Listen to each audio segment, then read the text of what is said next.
Jungle.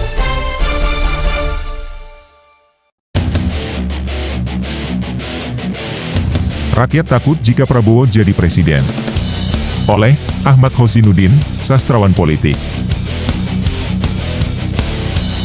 Judul tulisan ini adalah representasi sikap batin rakyat, saya kira.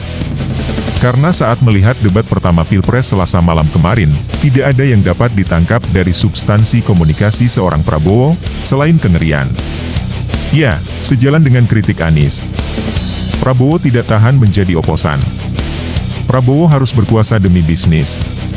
Prabowo mewakili ambisinya yang tertunda hingga 3 periode Pilpres, yang dapat saja ditangkap makna, yang penting menang, soal rakyat, urus belakangan. Saya ngeri kalau Prabowo jadi presiden. Saya ngeri. Yang diurus kelak hanya bisnisnya. Yang difikirkan kelak, hanya kelompok dan golongannya. Saya ngeri, perencanaan kebijakan perspektifnya untuk menguntungkan bisnisnya.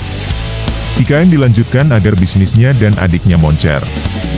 Food estate dilanjutkan agar bisnisnya lancar, dan seterusnya. Soal Prabowo ingin berkuasa demi bisnisnya, itu bukan tuduhan, bukan fitnah, bukan hoax. Dia sendiri yang mengaku. Tidak berkuasa, bisnisnya berantakan. Ingin berkuasa, tentu dalam konteks untuk melancarkan bisnisnya. Nah, kalau bernegara dengan perspektif bisnis, bisa jadi pengelolaan SDA negeri ini hanya untuk bisnis. Bukan dalam rangka untuk mencukupi kebutuhan rakyat dan memakmurkannya.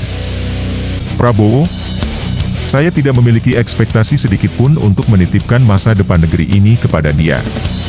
Malah, saya khawatir. Saya benar-benar takut Prabowo memimpin negeri ini. Sosok Prabowo dalam debat Pilpres Selasa malam kemarin, mengingatkan saya pada kasus penculikan aktivis oleh Prabowo, yang dulu pernah dikatakan Wiranto. Mengingatkan, pada akhirnya Prabowo pada 2019 meninggalkan rakyat tenggelam, dan mengambil pilihan timbul bersama kekuasaan. Teringat penuturan Ustadz Usama Hisham, yang mengatakan Prabowo menggebrak meja di hadapan ulama. Teringat kabar ada wamen yang ditampar dan dicekik, pada satu rapat kabinet soal food estate. Teringat, dulu Prabowo pernah ada dan bersama umat Islam. Didukung habis-habisan. Namun kemudian meninggalkan. Saya takut. Yang saya maksud adalah saya sebagai rakyat. Segenap rakyat takut, saat penguasa mengelola negara hanya untuk kepentingan bisnisnya.